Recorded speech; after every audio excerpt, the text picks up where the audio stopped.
Au mariage de ma sœur, j'ai trouvé ma place, dehors, près des poubelles. Elle a souri, tu ne comptes pas, on dirait. J'ai pris mon cadeau et je suis partie sans un mot. Quelques minutes plus tard, elle est devenue blême et à hurler. On dirait que tu ne comptes pas. C'est la phrase exacte que ma sœur Romane m'a dite, un sourire narquois aux lèvres, alors que le plan de table venait de me reléguer dans le couloir de service, juste à côté des poubelles. Je pouvais sentir l'odeur entêtante des lys de la salle de bal, une odeur de richesse et de fête, qui se mélangeait à celle, âcre, de l'eau de javel et des déchets de cuisine. J'entendais le DJ à l'intérieur, sa voix feutrée annonçant l'ouverture du bal, mais ma place était ici, sur une chaise pliante qui grinçait. J'ai levé les yeux. Ma mère, Brigitte, ajustait nerveusement ses perles, évitant mon regard. Mon père, Didier, avait déjà détourné la tête, soudainement fasciné par une tapisserie murale. J'ai serré convulsivement le petit cadeau que j'avais passé tant de temps à emballer la veille. J'ai lissé ma robe rouge vin, et j'ai fait ce que j'avais toujours fait, j'ai choisi le silence. Pas de larmes. Pas de dispute. Je me suis levée, j'ai attrapé mon sac, et je suis partie, sans un mot. Ce n'est que 5 minutes plus tard, alors que j'étais dans le parking, que la musique s'est brutalement arrêtée. Les lustres se sont tus. Et un cri a déchiré le silence de la nuit. Un cri si puissant qu'il a traversé le domaine. Voici ce qui s'est passé. Mais avant de plonger dans les détails de cette soirée, une soirée qui a, pour ainsi dire, réinitialisé toute ma vie, j'aimerais prendre un instant. Cette histoire est intense, pleine d'émotions qui sont, je pense, universelles. Si vous écoutez en ce moment, j'aimerais beaucoup savoir d'où vous venez. Dites-moi dans les commentaires depuis quelle ville, quelle région ou quel pays vous m'écoutez. Quelle heure est-il chez vous? C'est une façon pour moi de me sentir connecté à vous, de savoir que je ne parle pas seul. Merci de vous abonner, de liker, et maintenant, si vous êtes prêts, commençons. Tout a commencé par un acte de pure volonté, le mien. Il m'a fallu exactement 5h37, selon le GPS de ma vieille voiture, pour conduire seul de mon petit appartement de Lille jusqu'à ce pompeux domaine de la Poudrière, niché quelque part dans la campagne opulente près de Strasbourg. Plus de 500 kilomètres. Je n'arrêtais pas de penser à ça en conduisant. 500 kilomètres, c'est une journée de congé posée à l'hôpital où je travaille comme archiviste médical. C'est un plein d'essence qui faisait un trou béant dans mon budget du mois. C'est une playlist de podcasts écoutés en entier, juste pour ne pas hurler face à la monotonie de l'autoroute A4. Tout ça, pour Romane. Ma sœur aînée. Ma mère m'avait appelé 3 fois pendant le trajet. Tu es où, Naïn? Ne sois pas en retard, tu sais comme Romane est stressée. Tu as pris le cadeau? J'espère que tu as pris quelque chose de bien. Et s'il te plaît, Naïn, sois juste, agréable. C'est son jour. Pas de drame. Pas de drame. C'était leur code pour « n'aie pas de sentiments, Naïn. N'existe pas trop fort, Naïn. » Je suis arrivée alors que le soleil se couchait, peignant le ciel en orange et violet. Le domaine était magnifique, il n'y avait rien à dire. Une vieille bâtisse en pierre de taille, des jardins à la française, une odeur de buis et d'argent ancien. Et puis, il y a eu le premier coup, le premier petit drame qu'on m'avait préparé. La robe. Il y a 2 semaines, Romane m'avait envoyé un texto. Pour la tenue, ne te prends pas la tête. C'est un mariage de campagne, assez décontracté. Une jolie robe cocktail, ce sera parfait. J'avais donc trouvé cette robe rouge vin, simple, élégante. Je m'étais sentie jolie en l'essayant. Mais en entrant dans le hall de réception, j'ai compris. J'ai compris instantanément. C'était un océan. Un océan de robes longues, de robes de bal, de smoking, de soie, de satin et de diamants. J'étais la seule, absolument la seule, en robe cocktail courte. J'avais l'air d'une serveuse qui avait perdu son plateau. Ou d'une invitée qui s'était trompée de fête. Les regards glissaient sur moi. Des regards polis, mais qui me déshabillaient. La pitié, la condescendance. J'ai vu Romane au loin, elle m'a vu. Elle a souri. Elle avait menti. Délibérément. Pour que je sois la première à me sentir exclue, à ne pas être à ma place. J'ai serré les dents et j'ai avancé, cherchant le plan de table, espérant me fondre dans la masse. C'est là que la coordinatrice m'a trouvé. Une femme au sourire aussi rigide que son presse-papier. Mademoiselle est? Nine est? Oui, c'est moi. Son sourire a vacillé. Juste une seconde. Elle a regardé sa liste, l'a retournée, l'a regardée à nouveau. Son stylo a tracé la page. Ah. Oui. Je vous ai. Mademoiselle est. Vous êtes, dans le couloir de service. J'ai ri. Un petit rire nerveux. Pardon? C'est une blague? Elle n'a pas ri. Absolument pas. C'est une table pour une personne. C'est une demande spéciale de la mariée. C'est juste là. Elle a pointé du doigt. Et je l'ai vu. Ce n'était pas un coin tranquille. C'était une table pliante en plastique, du genre qu'on sort pour les kermesses, recouverte à la va-vite d'une nappe blanche trop courte qui laissait voir les pieds en métal. Elle était calée entre la double porte battante des cuisines, d'où s'échappaient des bruits de casseroles et des ordres criés, et deux immenses poubelles de service grises, sur roulettes. J'ai conduit 5 heures et demie. J'ai dépensé 100 € d'essence. J'ai acheté un cadeau hors de prix. Pour ça. J'ai regardé la chaise. J'ai regardé la poubelle. Et j'ai compris. Ce n'était pas un oubli. C'était un message. Je suis resté là, figé, pendant ce qui m'a semblé être une éternité. La coordinatrice s'était déjà éclipsée, appelée par un problème de champagne plus urgent. Je me suis lentement approché de la table. Ma table. J'ai posé mon sac dessus. La table a vacillé. L'une des pattes était plus courte que les autres. De là, ma vue était unique. J'avais une vue imprenable sur un extincteur, à travers la grande porte vitrée à ma gauche, sur la totalité de la salle de bal. Je pouvais tout voir, les lustres scintillants, les tables parfaitement dressées, les invités qui riaient, leurs dents blanches brillant sous la lumière. J'étais séparé d'eux par une simple vitre, mais cela aurait pu être un mur de béton. J'étais dehors. Ils étaient dedans.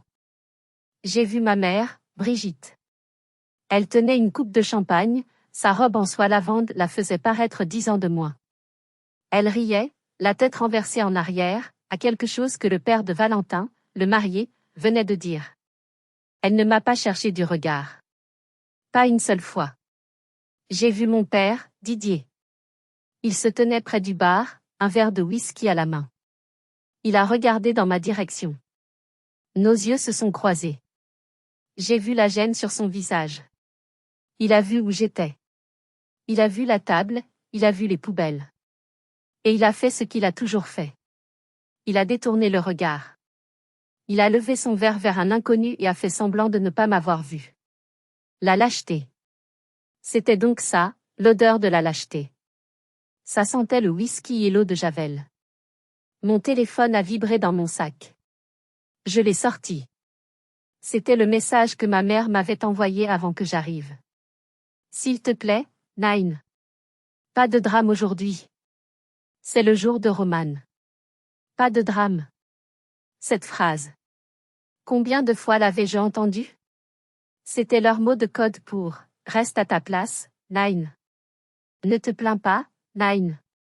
Accepte d'être moins, Nine. » En grandissant, le schéma était simple. Romane, l'aînée de 3 ans, était l'enfant en or. Elle était le soleil. Bruyante, charismatique, capricieuse. Elle créait des histoires, elle attirait la lumière. Quand elle pleurait, le monde s'arrêtait pour la consoler. Moi, j'étais l'ombre. J'étais la facile. L'indépendante. Celle qui ne fait jamais de vagues. J'étais Nine, l'archiviste silencieuse. Mon travail d'archiviste médical est ma vie. Je passe mes journées à m'assurer que les histoires des gens, leurs dossiers médicaux, sont préservés avec une précision absolue. Chaque détail compte. Un dossier manquant, une erreur de classement, et c'est une vie qui peut être en jeu. Je crois aux faits. Je crois à la vérité. Je crois à l'ordre. Dans ma famille, j'avais l'impression que mon propre dossier avait été délibérément mis à la poubelle depuis longtemps. Je me souviens des dîners de famille. Romane racontait ses exploits à l'école de commerce, ses voyages, ses petits amis. Tous les regards étaient tournés vers elle. Moi, j'avais beau avoir sauté une classe, avoir obtenu mon diplôme avec mention, mes succès étaient accueillis par un « c'est bien, Nine. Continue comme ça ». On ne me posait jamais de questions. Mon indépendance était leur excuse pour leur négligence. De ma place près des poubelles, je les voyais se rassembler pour les photos de famille officielles. Le photographe les guidait. La mariée et ses parents. Brigitte et Didier ont encadré Romane. Ils rayonnaient. Valentin, le marié, les a rejoints. Flash. Flash. Personne n'a dit « attendez ». Il manque Nine. Je n'étais pas une absence. Je n'étais même pas un vide. J'étais une non-entité. J'étais un dossier classé « mort », rangé dans un sous-sol que personne ne visitait jamais. C'est là que Romane m'a vue. Elle se tenait près de l'orchestre, parlant à son nouveau mari. Elle a tourné la tête. Son regard a balayé le couloir et s'est accroché au mien. Elle m'a vue. Elle a vu la table. Elle a vu les poubelles. Et elle a souri. Ce n'était pas un sourire gêné. Ce n'était pas un « oh mon Dieu, il y a eu une erreur ». C'était un sourire lent, large, satisfait. Un sourire de triomphe. Elle a levé sa coupe de champagne dans ma direction, dans un petit toast moqueur que personne d'autre n'a vu. Puis elle a fait un petit signe de la main, un signe condescendant, comme on salue un domestique, avant de se retourner vers Valentin et de lui passer le bras sous le cou. Le sang dans mes veines s'est transformé en glace. Ce n'était pas une erreur de la coordinatrice. Ce n'était pas un oubli. C'était une déclaration. La porte de la cuisine s'est ouverte dans un fracas, me heurtant presque. Un serveur est sorti en trombe avec un chariot de plaçal. L'odeur de restes de poisson m'a frappé en plein visage. Je me suis sentie petite. Terriblement, pathétiquement petite. J'ai pensé aux 5h30 de route. J'ai pensé au plein d'essence. J'ai pensé à cette robe stupide. J'étais leur erreur de classement. J'étais le dossier qu'ils essayaient de jeter. Et une erreur, dans mon métier, ça doit être corrigé. Tôt ou tard. Ce sentiment d'être un fantôme dans ma propre famille, ce n'était pas nouveau. Ce n'était pas juste l'humiliation du moment. C'était le point culminant de 32 ans d'effacement. La preuve irréfutable, la pièce à conviction, si j'ose dire, je l'avais trouvée 3 ans plus tôt. C'était un week-end de la Toussaint. Pour une fois, j'étais rentrée chez mes parents à Lille. Romane, heureusement, était partie à Lisbonne avec un nouveau petit ami, ce qui rendait l'atmosphère de la maison étrangement paisible, presque respirable. D'habitude, sa présence saturait l'air, comme un parfum trop lourd. Il y avait cette odeur de tarte aux pommes qui brûlait doucement dans le four et de nettoyant au citron. Ma mère, Brigitte, m'a demandé de monter dans sa chambre. « Nine, chérie, tu peux me chercher le vieil album photo bleu ? Celui de notre mariage. Il doit être dans le tiroir du bas de ma coiffeuse. » Je suis montée. La chambre de mes parents, toujours la même. J'ai ouvert le tiroir. Il y avait des foulards en soie, des boîtes à bijoux vides, et oui, l'album bleu. Mais à côté, il y avait autre chose. Un petit journal intime. Un carnet en cuir marron, très simple, dont les coins étaient usés par le temps. Je sais, je n'aurais pas dû. Un archiviste respecte la confidentialité des dossiers. Mais j'étais sa fille, pas son employée. Et une force que je ne comprenais pas m'a poussé à l'ouvrir. L'écriture de ma mère était ronde, appliquée. C'était un journal qu'elle avait tenu pendant notre enfance. J'ai tourné la première page. 4 septembre 1993. Premier jour de maternelle pour ma Romane. Elle pleurait tellement, mon petit cœur. J'ai dû rester 1 heure avec elle. J'ai souri. J'ai tourné une autre page. 12 mai 1996. Romane a gagné son premier concours de danse. Sa petite robe à paillettes. Elle était si fière. Ma future étoile.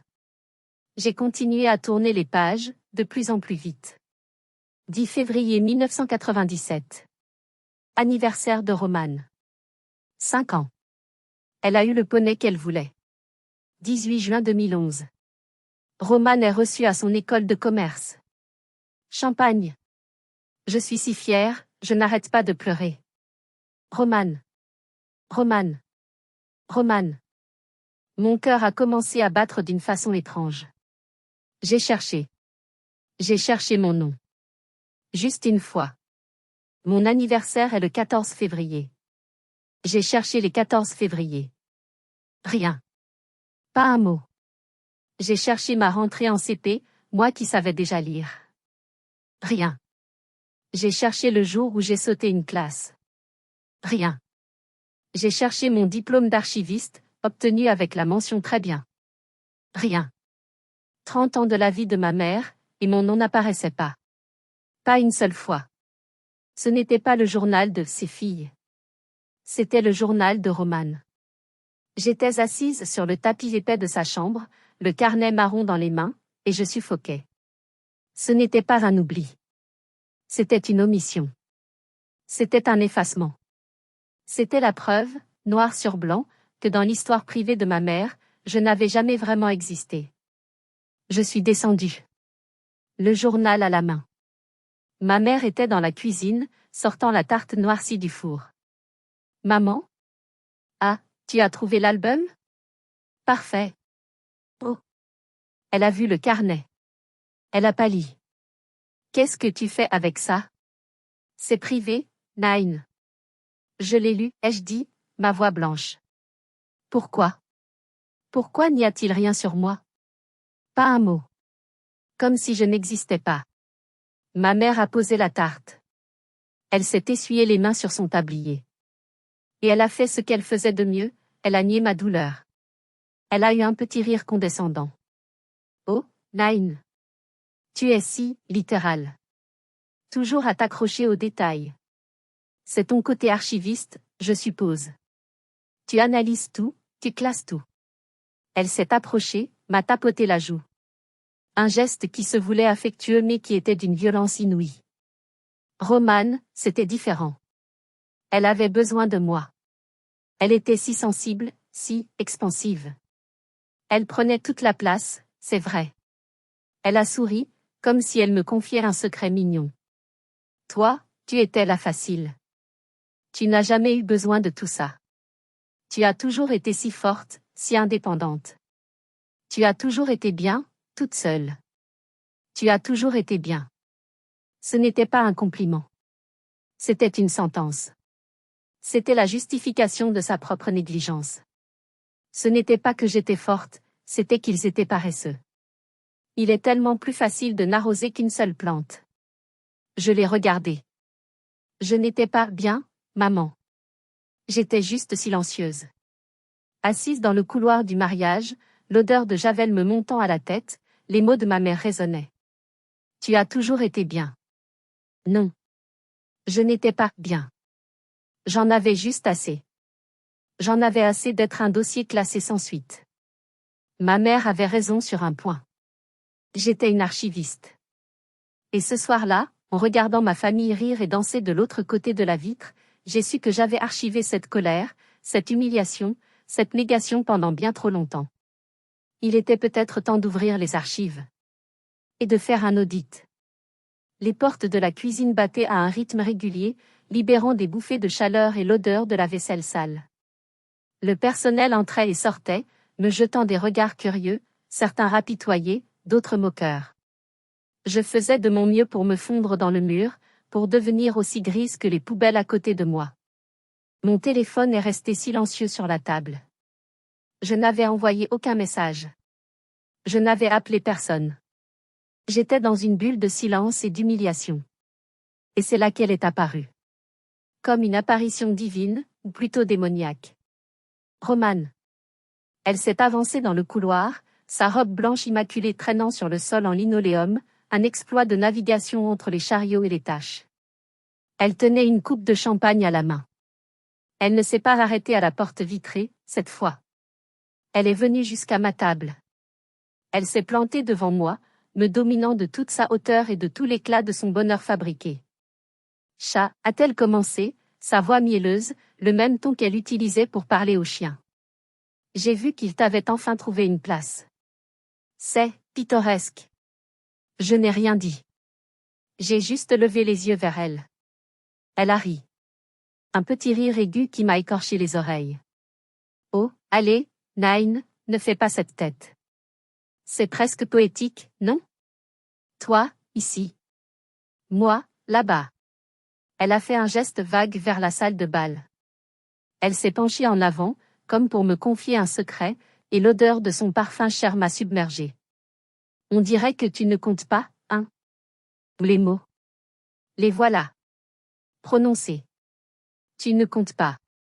Ce n'était plus une métaphore. Ce n'était plus une impression. C'était un fait, énoncé par la reine du jour. J'ai senti le sang quitter mon visage. J'ai serré les poings sous la table. Il y a toujours eu de la place pour nous deux, Roman, ai-je murmuré, ma voix si basse que j'ai à peine entendu moi-même. Elle a eu une expression de profond dégoût, comme si je venais de dire une grossièreté. Oh, pitié! Ne commence pas avec tes leçons de morale. Tu es tellement ennuyeuse, Nine. Tellement, grise. Elle a regardé ma robe. Et rouge. Quel mauvais goût. Elle a bu une gorgée de champagne. C'est mon jour. Tout tourne autour de moi aujourd'hui. Tu ne pourrais pas, pour une fois dans ta vie, juste l'accepter et arrêter de tout ramener à toi? Elle a ricané. Franchement, je suis surprise qu'il t'ait laissé sortir. Tu n'es pas mieux dans ton sous-sol à l'hôpital, avec tes dossiers poussiéreux? C'est ça, ta place. Avec les choses mortes que personne ne veut plus voir. La méchanceté était si pure, si distillée. Elle était conçue pour blesser, pour anéantir. Elle voulait que je pleure. Elle voulait que je crie. Elle voulait que je lui donne la satisfaction de me voir m'effondrer, pour pouvoir ensuite raconter à tout le monde à quel point sa sœur, instable, avait encore gâché sa fête. J'ai gardé le silence. Je la regardais. Et mon silence, mon absence de réaction, semblait l'enrager encore plus. C'est alors qu'elle a porté le coup de grâce. Tante Claire, la sœur de ma mère, est passée dans le couloir, probablement à la recherche des toilettes. Oh, Roman! Ma chérie! Tu es magnifique! Merci, Tati, a gloussé Roman, se tournant vers elle. Oh, Tati, tu te souviens? Ça me fait penser, tu te souviens quand on était petite, à la piscine municipale? Quand je suis tombée du grand plongeoir et que je me suis cassé le bras? Et que j'ai été si courageuse, je n'ai même pas pleuré? Tante Claire a mis une main sur son cœur. Oh, oui. Ma pauvre chérie. Tu as toujours été si brave, un vrai petit soldat. Je suis restée bouche bée. Mon souffle s'est coupé. J'ai regardé Roman, puis tante Claire qui s'éloignait. Le sang a reflué si violemment à ma tête que j'ai cru que j'allais m'évanouir. C'était mon souvenir. C'était moi qui étais tombée du plongeoir. C'était mon bras qui s'était cassé en deux endroits. Et Roman? Roman était resté en haut, se moquant de moi, avant de courir chercher ma mère en pleurant, non pas pour moi, mais parce qu'elle avait peur de se faire gronder.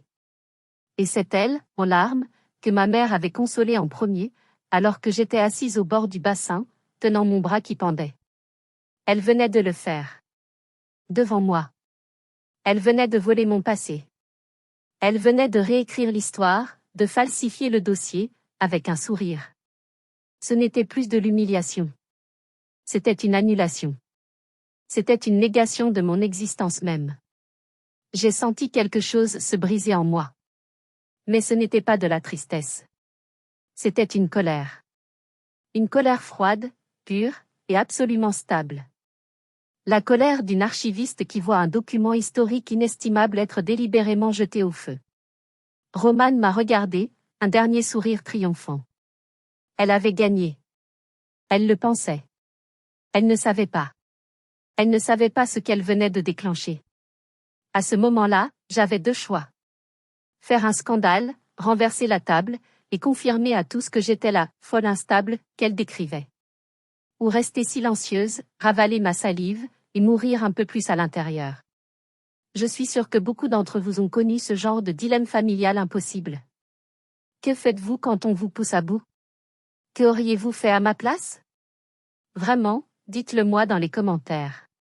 Auriez-vous tout renversé ou seriez-vous parti en silence? Continuez à écouter. Parce que ce que j'ai fait n'était ni l'un ni l'autre. J'ai choisi la troisième option. L'option de l'archiviste. Roman a tourné les talons, sa robe blanche balayant le sol sale du couloir, me laissant seule avec le silence, l'odeur de javel et l'écho de mon propre souvenir volé. Elle m'a laissé là, pensant m'avoir achevé. Mais la colère, cette nouvelle colère froide et précise, ne s'est pas dissipée. Elle s'est installée. Elle est devenue une certitude. Elle m'a donné une clarté que je n'avais jamais eue. Je n'ai pas bougé pendant plusieurs minutes. J'ai laissé la rage se transformer. Se solidifier. Passer d'une émotion brûlante à un plan d'action glacial. J'ai baissé les yeux vers mon sac à main, posé à mes pieds. À l'intérieur, sous mon portefeuille et mes clés, il y avait le cadeau. La petite boîte carrée, enveloppée d'un papier argenté sobre. Je n'avais pas prévu de l'utiliser. Honnêtement. Quand je l'avais préparé, ce n'était pas un plan. C'était une police d'assurance. C'était une bouée de sauvetage pour ma propre santé mentale. La preuve, que je gardais pour moi-même, que je n'étais pas folle. La preuve que la méchanceté de Roman n'était pas dans ma tête. Cette preuve m'était tombée dessus par hasard, 3 semaines plus tôt. J'étais dans un petit café près de l'hôpital à Lille, buvant un expresso avant de commencer ma journée de travail. Nine? Nine?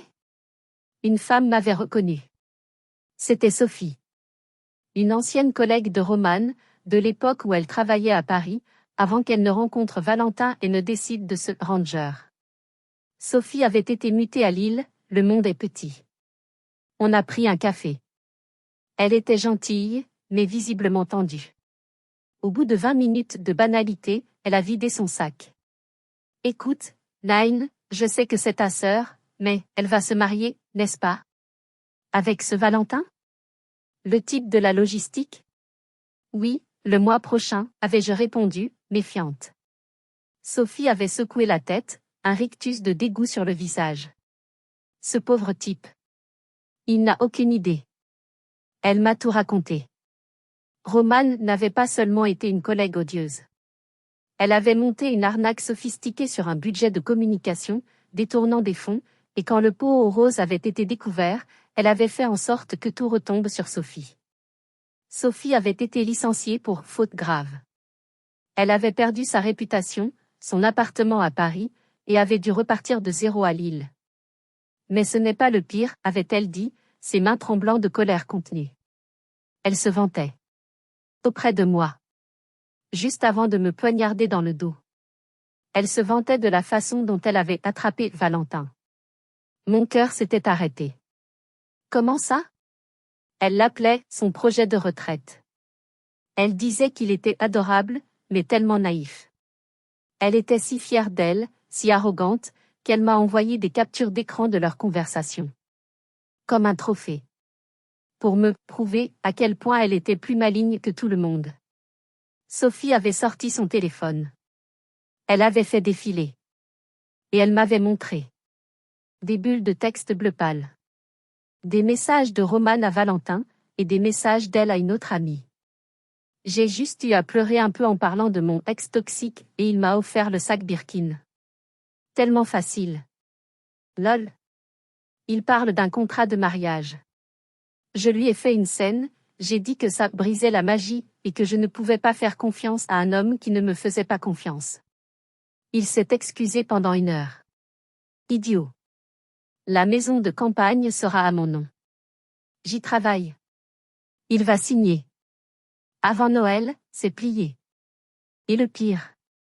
Celui qui m'avait fait le plus mal. Un message à son ami, une fois le mariage passé et le contrat signé, je pourrai enfin mettre de la distance avec ma famille d'origine. Surtout avec ma coincée de sœur archiviste. Je n'en peux plus d'elle. J'étais resté là, mon expresso devenu froid, mon estomac noué. Je te les envoie, avait dit Sophie. Je suis désolée, Nine. Mais cet homme, Valentin, il mérite de savoir. Et honnêtement, toi aussi. J'avais ces captures d'écran sur mon téléphone depuis 3 semaines. Et la veille du mariage, dans la chambre d'hôtel Bon Marché que j'avais réservée à Strasbourg, car, évidemment, personne ne m'avait proposé de dormir au domaine, j'avais fait quelque chose de très Nine. Je n'avais pas seulement imprimé les captures d'écran. Je les avais organisées. Je les avais datées. J'avais surligné les passages les plus accablants. J'avais fait des annotations précises sur le contexte. J'avais créé un dossier. Un dossier complet, factuel, irréfutable, sur la véritable nature de Roman. J'avais placé ce dossier, ces quelques feuilles de papier, au fond de la boîte argentée, juste sous un magnifique cadre en cristal que j'avais acheté pour eux avant de savoir tout ça. L'ironie. Ce n'était plus un cadeau. C'était un addendum. C'était la correction d'un dossier falsifié. C'était la vérité. Et alors que j'étais assise là, dans le couloir, sentant l'odeur des poubelles, le souvenir de mon bras cassé encore cuisant, j'ai compris ce que je devais faire. Je n'allais pas faire de scène. Je n'allais pas pleurer. J'allais simplement livrer mon rapport. J'ai pris une profonde inspiration. L'air sentait le désinfectant et le poisson froid. J'ai expiré lentement.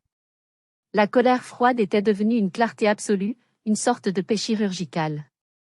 Je savais exactement quelle était la prochaine étape. J'ai attrapé mon sac à main. J'ai lissé ma robe rouge vin, qui me paraissait soudain moins ridicule. C'était ma couleur de guerre, après tout. Je me suis levée de cette chaise pliante pour la dernière fois. J'ai jeté un regard aux 2 poubelles grises. Elles ne me faisaient plus rien. Elles n'étaient que des objets. Je n'ai pas marché vers la sortie. Pas encore. J'ai marché d'un pas calme, mesuré, vers l'entrée principale de la salle de bal. Le hall était somptueux, tout en marbre froid et en compositions florales opulentes. Près de l'entrée, visible de tous, il y avait la table des cadeaux. Une grande table drapée de satin blanc, sur laquelle s'empilaient des boîtes de toutes tailles, des rubans, des enveloppes. Une urne dorée en forme de cage à oiseaux trônait au milieu. Mon cœur ne battait pas la chamade. C'est ça qui était étrange. Il battait à un rythme régulier, presque lent. J'étais dans un état de concentration totale. La coordinatrice au clipboard était à l'autre bout du hall, criant presque sur un serveur à propos de l'éclairage. Personne ne faisait attention à la table des cadeaux. Personne ne faisait attention à moi. J'étais invisible. Et pour la première fois de ma vie, mon invisibilité était un super pouvoir. Je me suis approchée de la table. J'ai ouvert mon sac. J'ai sorti la petite boîte carrée, enveloppée de papier argenté. Le ruban était parfaitement noué. J'ai pris une des petites cartes vierges posées sur la table, avec le monogramme R&V. J'ai sorti mon stylo. D'une écriture nette, mon écriture d'archiviste, précise et sans fioriture, j'ai écrit, pour Roman et Valentin. Avec tous mes vœux de clarté. Félicitations. Nine. J'ai glissé la carte sous le ruban. Puis, très délibérément, je n'ai pas caché mon cadeau. Je ne l'ai pas glissé sous la pile. Je ne l'ai pas mis sur le côté. Je l'ai posé. Juste au-dessus. Au sommet de la pyramide de cadeaux. Bien en évidence. Le premier que l'on verrait en s'approchant. Ma main n'a pas tremblé. Un archiviste ne tremble pas lorsqu'il classe un document crucial. Il ne ressent pas de peur ou de joie. Il ressent juste la satisfaction du devoir accompli. Le dossier est à sa place. J'ai reculé d'un pas. J'ai regardé la petite boîte argentée. Elle brillait doucement sous les spots du hall. Elle avait l'air si innocente. À cet instant précis, j'aurais pu partir. C'était mon plan initial. Accomplir mon acte et disparaître. Reprendre les 5h30 de route en sens inverse. Les laisser avec la bombe à retardement. Mais alors, une pensée m'a traversé. Une pensée froide et logique. J'ai conduit plus de 500 kilomètres. J'ai été humilié publiquement. On m'a volé mes souvenirs. On m'a traité comme un déchet. J'avais au moins le droit d'assister à la suite. Je ne voulais pas la prendre par un appel téléphonique paniqué de ma mère dans 3 jours. Je ne voulais pas l'imaginer. Je voulais le voir. J'avais déposé un dossier. Je méritais une confirmation de lecture. Je suis donc retournée à ma place. Ma petite table pliante dans le couloir de service. Mon trône d'invisibilité. Je me suis rassise. J'ai redressé le dos. Et soudain, la perspective avait changé. Je n'étais plus une victime assise à côté des poubelles. J'étais une spectatrice au premier rang. J'avais la meilleure place. J'étais dans les coulisses, avec une vue imprenable sur la scène. La porte vitrée était mon écran de cinéma personnel. J'ai attendu. Je n'ai pas regardé mon téléphone. Je n'ai pas lu un livre. J'ai regardé. J'ai regardé les gens danser. J'ai regardé Romane et Valentin faire leur première danse. Elle posait sa tête sur son épaule, l'air si amoureuse, si pure. J'ai failli vomir. J'ai regardé les discours. Mon père a levé son verre, parlant de sa fille merveilleuse et de l'homme formidable qu'elle avait trouvé. Il n'a pas mentionné mon nom. Évidemment. Et pendant tout ce temps, je n'ai pas quitté des yeux la table des cadeaux, juste à l'entrée de la salle. Je regardais la petite boîte argentée. J'avais posé la bombe. Maintenant, j'attendais que quelqu'un allume la mèche. Et je savais, avec une certitude absolue, que ce quelqu'un serait Romane. Sa curiosité, son arrogance, serait sa propre perte. Ne partez pas. Parce que ce qui s'est passé ensuite, même moi, dans mon plan le plus froid, je ne l'avais pas anticipé avec autant de précision. L'orchestre jouait une musique douce, quelque chose de jazzy et d'incroyablement cher. Les invités avaient fini le plat principal et l'atmosphère était détendue, baignée d'une lueur dorée et de l'arôme du champagne. De ma place d'observation, je voyais tout. J'étais devenue une experte pour lire l'ambiance de la salle à travers la vitre. J'étais là depuis si longtemps que les serveurs qui entraient et sortaient par la porte battante ne me voyaient même plus. J'étais devenue un meuble. Une partie du décor. J'attendais. La patience est la première vertu d'une archiviste. On ne force pas un dossier. On attend qu'il soit prêt à être consulté. Puis, le moment est arrivé. Ce n'était pas planifié. Ce n'était pas au programme. Et c'est ce qui l'a rendu si délicieusement parfait.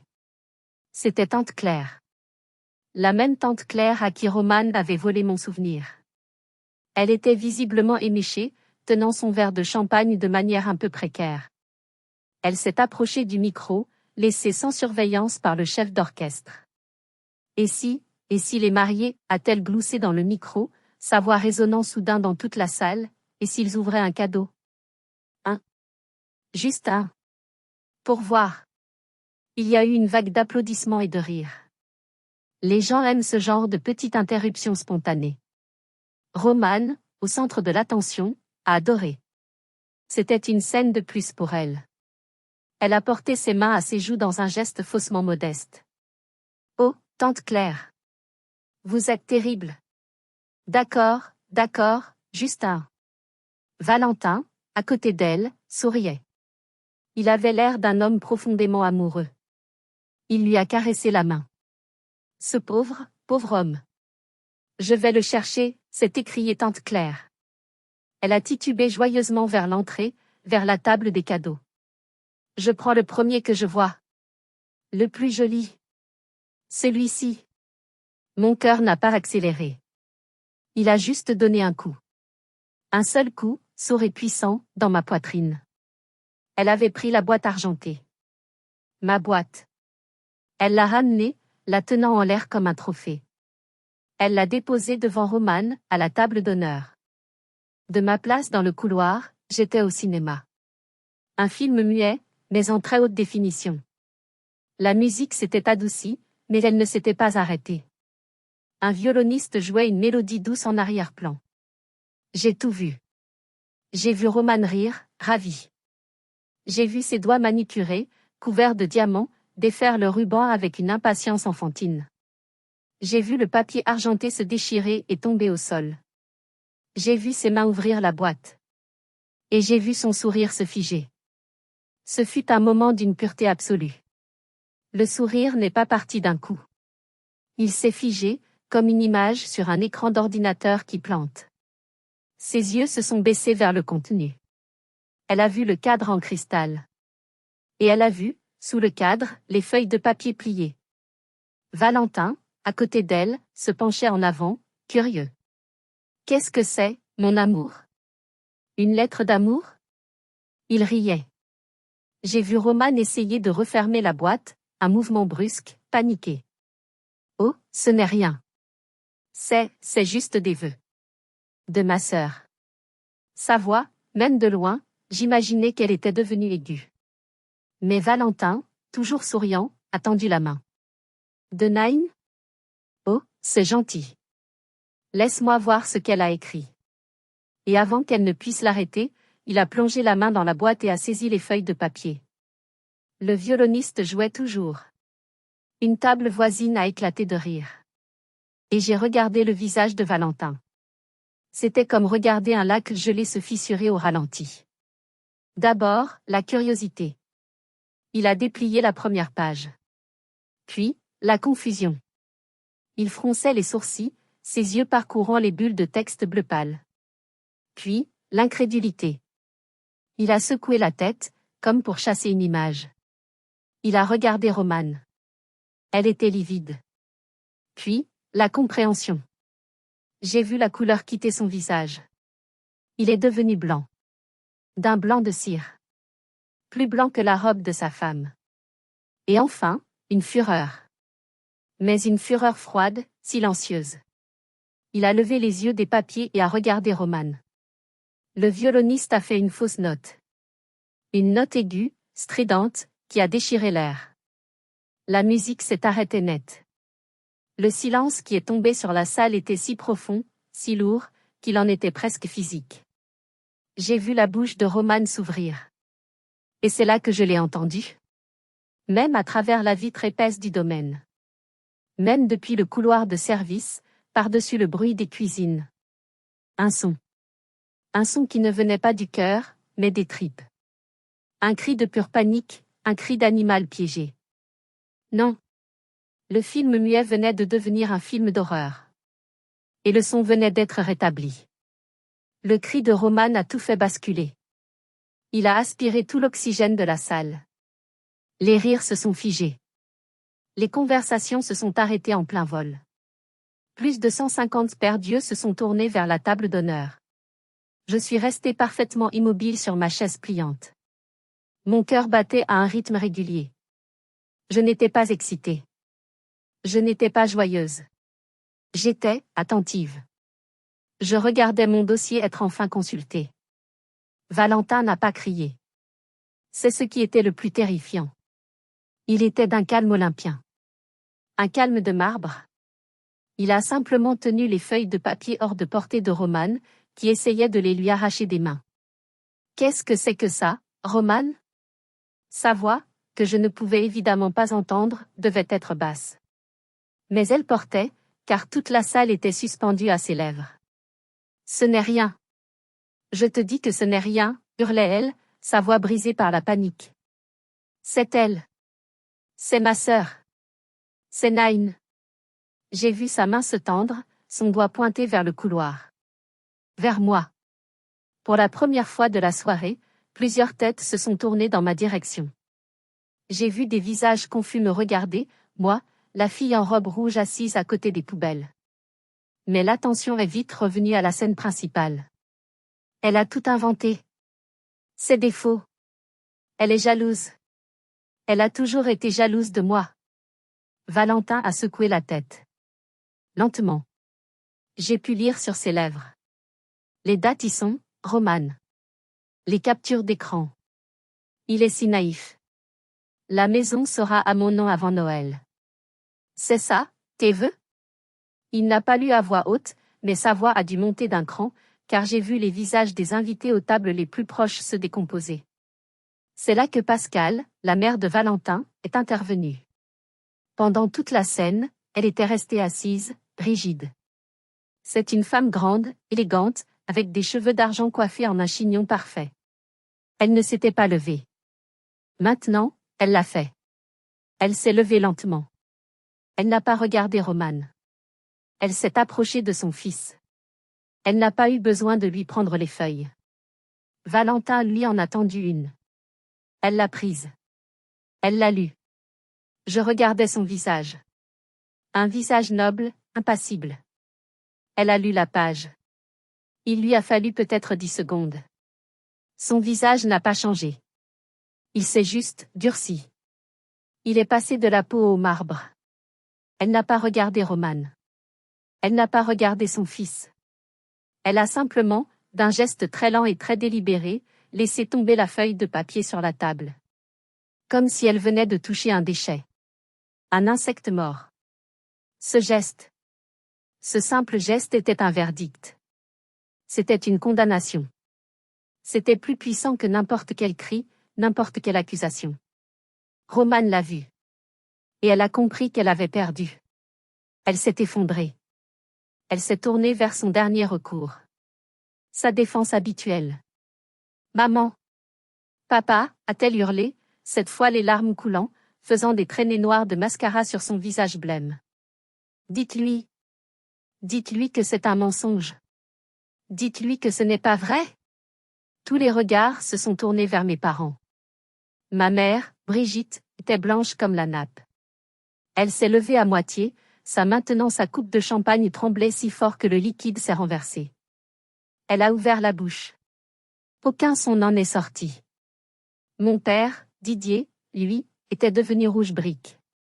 Il regardait son assiette de dessert à moitié mangée comme si c'était le document le plus important au monde. Il n'a pas levé les yeux. Leur bouclier. Leur protecteur. Leur facilitateur. Pour la première fois de leur vie, il la laissait tomber. Valentin l'a regardé. Un dernier regard. Long, froid. Valentin, mon chéri, a-t-elle essayé, changeant de tactique, sa voix devenant suppliante. Tu ne vas pas croire, ça? Cette folle? Elle est jalouse. Regarde où ils l'ont mise. Elle. Tais-toi, Roman. Je n'ai pas entendu les mots, mais je les ai vus sur ses lèvres. Tais-toi. Puis, il a fait quelque chose d'incroyable. Il a plongé la main dans la poche intérieure de son smoking. Il en a sorti un document. Plié en 3. Il l'a déplié calmement. Il l'a posé sur la table, juste devant Roman. Par-dessus les captures d'écran, par-dessus le cadre en cristal brisé. De ma place, je ne pouvais pas lire. Mais j'ai vu la réaction de Roman. Elle a regardé le papier. Sa bouche s'est ouverte. Et tout l'air a semblé quitter son corps. Elle s'est affalée sur sa chaise, comme une marionnette dont on aurait coupé les fils. Valentin s'est retourné. Il a posé une main sur l'épaule de sa mère, Pascal. Et sans un regard en arrière, ils ont commencé à marcher vers la sortie. La foule des invités s'est écartée devant eux comme la mer Rouge. Roman est resté seul à la table d'honneur. Sa robe blanche, sa couronne de fleurs, son maquillage en larmes. Seul. Et moi, dans le couloir, j'ai compris. Ce n'était pas un contrat de mariage. C'était une annulation. Il l'avait déjà. Il l'avait dans sa poche. Mon dossier n'avait été que la confirmation. L'annexe finale. Ce fut le moment. Alors que tous les regards étaient rivés sur la tragédie grecque qui se jouait à la table d'honneur, alors que le silence choqué de la salle était si épais qu'on aurait pu le couper au couteau, alors que Roman restait figé, une statue de cire fondant sous les projecteurs, je me suis levée. J'ai attrapé mon sac à main. D'un geste calme, j'ai repoussé la chaise pliante. Elle a grincé une dernière fois, un son presque comique dans ce silence de mort. Je me suis retournée. J'ai jeté un dernier regard aux poubelles grises. Elles étaient mes compagnes silencieuses. Et j'ai commencé à marcher. Pas vite. Surtout pas. J'ai marché d'un pas mesuré, délibéré. Mes talons claquaient doucement sur le sol en marbre du hall. J'ai dépassé les portes de la cuisine. Le personnel s'était arrêté de travailler. Ils me regardaient passer, leur visage un mélange de pitié et de respect craintif. Je leur ai fait un petit signe de tête. J'ai traversé le hall somptueux. L'orchestre avait commencé à ranger ses instruments, dans un silence gêné. J'ai passé la table des cadeaux, maintenant une scène de crime. La boîte argentée était ouverte, les papiers éparpillés. J'ai poussé la grande porte d'entrée en chaîne. Personne ne m'a regardé. Personne ne m'a arrêté. Personne n'a crié « Attendez !» Dans le chaos de la vérité enfin révélée, l'archiviste était redevenu invisible. Et cette fois, cette invisibilité était une cape de libération. Je suis sorti dans l'air frais de la nuit alsacienne. L'air était vif, il sentait le pin et l'humidité de la forêt proche. Il m'a semblé que c'était la première bouffée d'air pur que je prenais depuis des années. Je n'ai pas couru. J'ai marché jusqu'à ma voiture, garée tout au fond du parking des invités, sous un grand chêne. Le gravier crissait sous mes talons. C'était le seul son. Un son net, propre, final. C'était la ponctuation d'une phrase que j'avais mis 32 ans à écrire. Je suis monté dans ma vieille voiture. J'ai fermé la portière. Le son mat m'a paru incroyablement satisfaisant. Je suis restée assise dans le noir pendant une minute entière, les mains sur le volant. Je n'ai pas ressenti de triomphe. Pas de joie malveillante. Pas de plaisir sadique. Je me sentais vide. Mais c'était un bon vide. Ce n'était pas le vide de l'absence, c'était le vide d'un espace enfin nettoyé. C'était la sensation que l'on a après avoir fait un grand ménage de printemps, après avoir jeté des années de vieilleries inutiles. C'était propre. J'ai regardé une dernière fois le domaine. Il était illuminé comme un gâteau de mariage parfait. Un gâteau magnifique, mais qui était en train de pourrir de l'intérieur. J'ai mis la clé dans le contact. J'ai démarré le moteur. Le bruit familier de ma voiture m'a rassuré. J'ai allumé mes phares, et j'ai reculé lentement. J'ai commencé les 5h30 de route pour rentrer à Lille. Je n'ai pas allumé la radio. Je n'ai pas mis de podcast. J'ai conduit en silence. L'autoroute était déserte. Les phares de ma voiture découpaient un tunnel de lumière dans l'obscurité. Mon téléphone était dans mon sac, sur le siège passager, en mode silencieux. Je savais qu'à mon réveil, il serait une zone de guerre. Je savais que les appels viendraient. La fureur de Romane. La panique de ma mère. La déception calculatrice de mon père. Mais pour l'instant, il n'y avait que moi. Il y avait la route. Et il y avait ce silence. Ce n'était pas le silence de l'humiliation que j'avais subie dans le couloir. Ce n'était pas le silence de la négligence que j'avais endurée toute ma vie. C'était un silence nouveau. C'était le silence d'un dossier que l'on ferme. Le clic lourd et satisfaisant d'un tiroir d'archives en métal que l'on verrouille, le travail terminé. C'était fini. L'inventaire était complet. La vérité avait été enregistrée. Alors que le ciel commençait à peine à pâlir, passant du noir à l'indigo, quelque part au-dessus de la côte d'Opale au loin, j'ai respiré. Je me sentais épuisé. Mais pour la première fois de ma vie, je ne me sentais ni facile, ni indépendante, ni même archiviste. Je me sentais juste libre. Il était presque 4h du matin quand je suis arrivé devant mon immeuble à Lille. La ville dormait encore. Le silence de ma petite rue était un baume. Je suis monté. J'ai ouvert la porte de mon appartement. Le silence familier de mon chez-moi m'a accueilli. J'ai posé mes clés dans le vide-poche. Le son a résonné. J'ai enlevé mes chaussures. J'ai enlevé ma robe rouge vin. Je l'ai laissée tomber en un tas sur le sol. Je la regarderai plus tard. Peut-être. Ou peut-être que je la jetterai. Je suis allé dans la cuisine et je me suis servi un grand verre d'eau. J'ai bu d'une traite. Puis, et seulement alors, j'ai regardé mon téléphone. C'était exactement comme je l'avais prévu. Une zone sinistrée. 16 appels manqués de maman. 8 appels manqués de papa. 0 de Romane. Elle devait être trop occupée à gérer sa propre implosion. Et 32 messages non lus, tous de mes parents. J'ai ouvert le dernier. De ma mère. Envoyé il y a 20 minutes, alors que j'étais sur l'autoroute. Nine, je t'en supplie, réponds. C'est un cauchemar absolu. Ta sœur est dévastée. Tu as tout gâché. Comment as-tu pu être si cruel? Nous ne savions pas. Je te le jure sur ce que j'ai de plus cher, nous ne savions pas ce qu'elle te faisait. Nous ne savions pas. J'ai regardé ces 3 mots. Nous ne savions pas. Le mensonge classique des complices. Le dernier refuge des lâches. La justification de ceux qui ont activement choisi de regarder ailleurs pendant 30 ans. Bien sûr qu'ils savaient.